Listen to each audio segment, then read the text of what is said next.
Hello, today is National Poetry Day and I thought I'd give you a poem by Alfred Noyes. I've never quite worked out how to pronounce his name. Written in 1906. It's about sacrifice, promise, courage, love, loss, death, ghosts. It's quite long.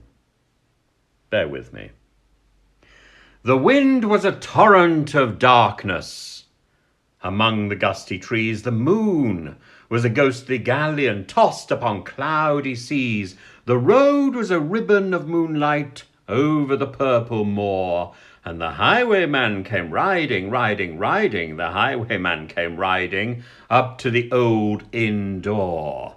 He'd a French cocked hat on his forehead, a bunch of lace at his chin, a coat of the claret velvet, and breeches of brown doeskin.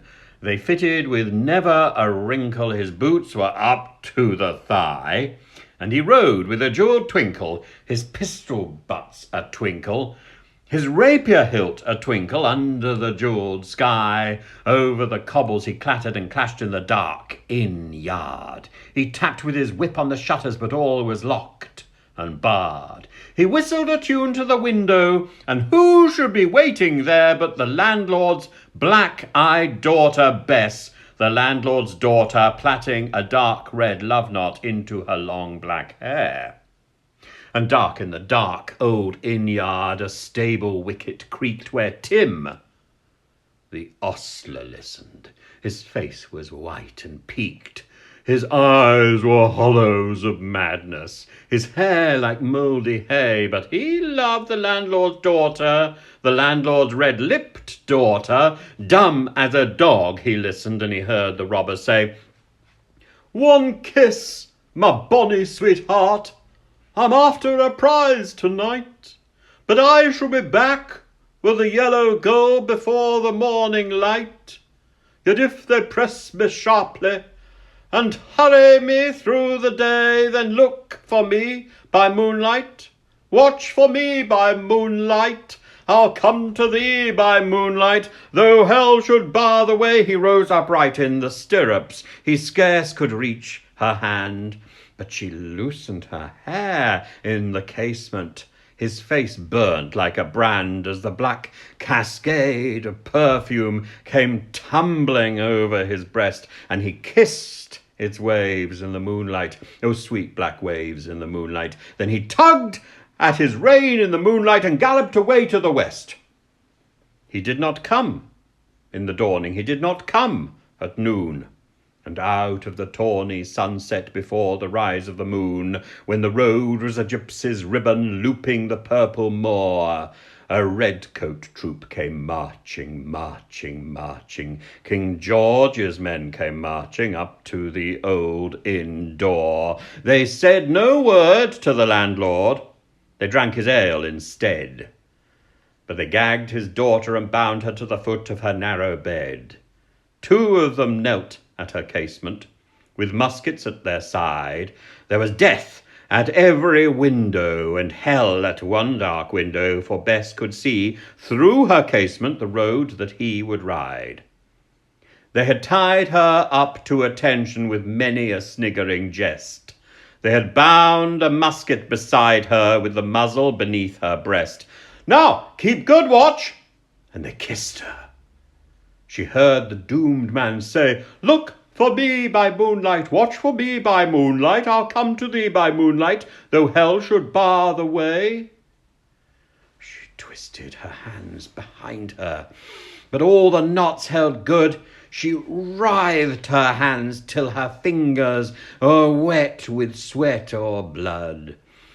They stretched and strained in the darkness, and the hours crawled by like years, till now, on the stroke of midnight, cold on the stroke of midnight, the tip of one finger touched it.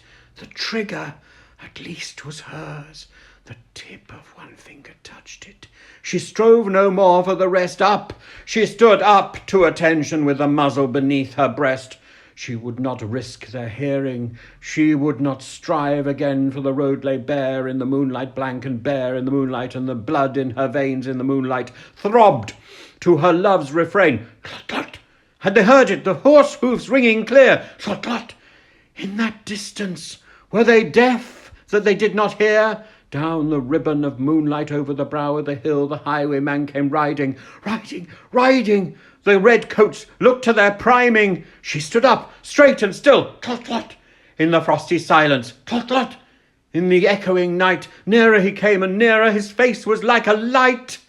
Her eyes grew wide for a moment. She drew one last deep breath, then her finger moved in the moonlight. Her musket shattered the moonlight, shattering her breast in the moonlight, and warned him with her death. He turned. He spurred to the west. He did not know who stood bowed, with her head over the musket, drenched with her own blood. Not till the dawn he heard it, and his face grew grey to hear how Bess, the landlord's daughter, the landlord's black-eyed daughter, had watched for her love in the moonlight and died in the darkness there. Back! He spurred like a madman, shrieking a curse to the sky, with the white road smoking behind him and his rapier brandished high. Blood red were his spurs in the golden noon, wine red was his velvet coat, when they shot him down on the highway, down like a dog on the highway, and he lay in his blood on the highway, with a bunch of lace at his throat. And still, of a winter's night, they say, when the wind is in the trees, when the moon is a ghostly galleon, tossed upon cloudy seas, when the road is a ribbon of moonlight over the purple moor, a highwayman comes riding, riding, riding. A highwayman comes riding up to the old inn door. Over the cobbles he clatters and clangs in the dark inn yard. He taps with his whip on the shutters, but all is lost and barred. He whistles a tune to the window, and who should be waiting there but the landlord's black-eyed daughter, Bess, the landlord's daughter, plaiting a dark red love knot into her long black hair. So, the logic of prose is abandoned. It doesn't necessarily work in poetry. You can do anything with poetry, even nonsense. Think of the poems by Edith Sitwell called Facade, or the nonsense of Edward Lear, or even of Lewis Carroll. And this particular poem has its own inbuilt logic that defies what you'd be able to write in prose. Think of all that colour imagery, the dark red love knot, the blood, the gypsy ribbon. I think of the image of hell, though hell should bar my way, and the journey to the west, the journey to doom, the symbolic journey westwards rather than eastwards. East is where the sun rises, west is where everything goes at night. This is a ghost story, first and foremost, though it's told backwards. We want to know, who are the ghosts in this old abandoned inn? I'll tell you. I'll tell you in poetry, written very, very strictly, in 6 lines each, sestets, very, very clear rhyme, AAB, CCB, in hexameters, which is slightly unusual in English, longer lines, but written like so many poems in English with iambic rhythm. That is, a rhythm which goes da-dum, da-dum. There are, of course, also some anapests. That's a 3-beat foot. Da-da-dum, da-da-dum. So, as with any poem, when you start looking at it, look for the enjambment, the bits where there's no punctuation at the end of a line.